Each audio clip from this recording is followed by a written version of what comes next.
வணக்கம் மக்களே, சற்று முன் வெளியான மகிழ்ச்சியான அறிவிப்பு. அரசு அலுவலகங்களில் பணிபுரியக்கூடிய அரசு ஊழியர்கள், ஆசிரியர்கள் மற்றும் ஓய்வு பெற்ற பென்ஷன் வாங்கக்கூடிய ஓய்வூதியர்கள் பயன்பெறக்கூடிய வகையில் ஸ்டேட் பேங்க் ஆஃப் இந்தியா எனப்படும் SBI முக்கிய அறிவிப்புகளையும் சலுகைகளையும் வெளியிட்டு இருக்கிறது. அந்த வகையில் தற்பொழுது அரசு ஊழியர்கள், ஆசிரியர்கள் மற்றும் ஓய்வூதியர்களுக்கு SBI வங்கியில் கிடைக்கக்கூடிய சலுகைகள் என்னென்ன, இதை பெறுவதற்கான முழுமையான தகவல்களை தெரிஞ்சுக்க இந்த வீடியோவை ஸ்கிப் பண்ணாமல் முழுசாக பாருங்கள். அப்போ தான் நாங்கள் சொல்கிற தகவல்கள் உங்களால் முழுசாக தெரிஞ்சுக்க முடியும். இப்போ வாங்க வீடியோக்குள்ளே போயிடலாம். நாம் அனைவருமே SBI அப்படிங்கிற ஸ்டேட் பேங்க் ஆஃப் இந்தியா வங்கியில் சம்பளம் அல்லது பென்ஷன் கணக்கை சேவிங்ஸ் பேங்க் அக்கவுண்ட் அப்படிங்கிற முறையில் தான் பயன்படுத்திட்டு வரோம். ஆனால் அரசு ஊழியர்கள், ஓய்வூதியர்கள், ஆசிரியர்கள் என்றால் ஸ்டேட் கவர்மெண்ட் சேலரி பேக்கேஜ் என்ற முறைக்கு நம்மளுடைய கணக்கை மாற்றிக்கலாம் அப்படின்னு சொல்லியிருக்கிறாங்க. அதாவது சேவிங்ஸ் பேங்க் அக்கவுண்ட் அப்படிங்கிறது அனைவருக்குமே பொதுவான முறை.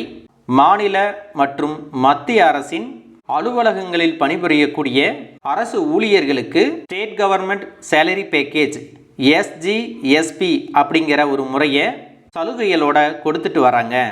இந்த முறையை எந்த வங்கி மேலாளரும் நம்மிடத்தில் தெளிவாக கூறுவது இல்லை.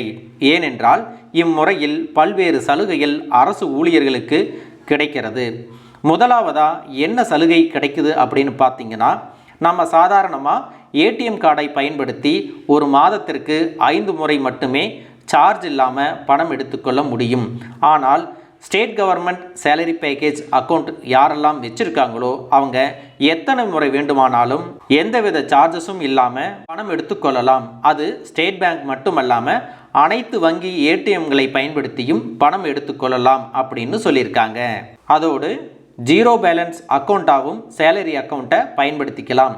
அதற்காக நம்முடைய வங்கி கணக்கில் எந்த ஒரு தொகையையும் இருப்பு தொகையாக வச்சிருக்கணும் அப்படிங்கிற அவசியம் கிடையாது. இரண்டாவது சலுகை என்னன்னு பார்த்தீங்கன்னா, தனிநபர் கடன், வீட்டு கடன், கார் கடன், கல்வி கடன் ஆகிய லோன்களுக்கு இம்முறை அக்கவுண்ட் உள்ளவர்களுக்கு மற்றவர்களை காட்டிலும் 50% மட்டுமே ப்ராசஸிங் சார்ஜ் சலுகை கொடுக்கறாங்க. சில நேரங்களில் ப்ராசஸிங் சார்ஜ் முற்றிலும் இலவசமாகவும் கொடுத்துட்டு வராங்க. சாதாரணமாக SBI பேங்க்கில் அக்கௌண்ட் வச்சிருக்கிறவங்களுக்கு லோன் வாங்கும் பொழுது சர்வீஸ் சார்ஜ் 10,000 கொடுக்கணும் அப்படின்னா, state government salary package account உள்ளவர்களுக்கு 5,000 மட்டுமே கொடுத்தால் போதும். மூன்றாவதாக முக்கியமான அறிவிப்பு என்னன்னு பார்த்தீங்கன்னா, state government salary package account இருக்கிறவங்களுக்கு ஃப்ரீயாக 20 லட்சம் வரைக்கும் இன்சூரன்ஸ் பாதுகாப்பு கொடுக்கறாங்க. அது மட்டும் இல்லாமல் டிமாண்ட் டிராஃப்ட் மற்றும் காசோலைகளை பயன்படுத்தும் போது அவங்களுக்கு எந்தவித சார்ஜஸும் விதிக்கப்படுறதில்லைங்க. ஸ்டேட் கவர்மெண்ட் சேலரி பேக்கேஜ் அக்கௌண்ட்லேருந்து ஒருத்தருக்கு RTGS மற்றும் நெஃப்ட் மூலமாக பண பரிமாற்றம் செய்யும் பொழுது எந்தவித சேவை கட்டணங்களும் விதிக்கப்படுவது இல்லை அப்படின்னு சொல்லியிருக்காங்க.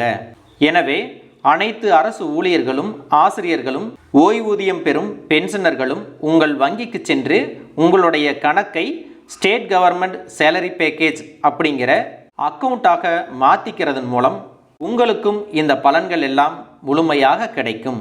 இந்த அக்கௌண்ட்டை நீங்கள் மாற்றணும் அப்படின்னா உங்களுக்கு என்னென்ன ஆவணங்கள் தேவைப்படுது அப்படின்னு பார்த்தீங்கன்னா, உங்களுடைய பேங்க் பாஸ்புக் ஜெராக்ஸ், ஆதார் அட்டை நகல், பான் கார்டு நகல் மற்றும் ஆன்லைன் பே ஸ்லிப்.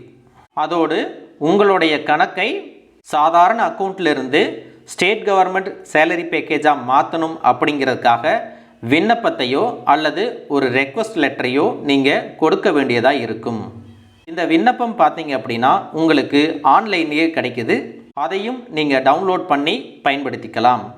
இந்த வீடியோ உங்களுக்கு ரொம்பவே பயனுள்ளதாக இருந்திருக்கும்னு நினைக்கிறேன். இது போன்ற கவர்மெண்ட் தெரிவிக்கிற உண்மை அறிவிப்புகளை தெரிஞ்சுக்க நம்ம சேனலை சப்ஸ்கிரைப் பண்ணுங்கள். வீடியோ பிடிச்சிருந்தா ஒரு லைக் பட்டனையும் தட்டி விட்டுருங்க. தேங்க்யூ ஃபார் வாட்சிங்.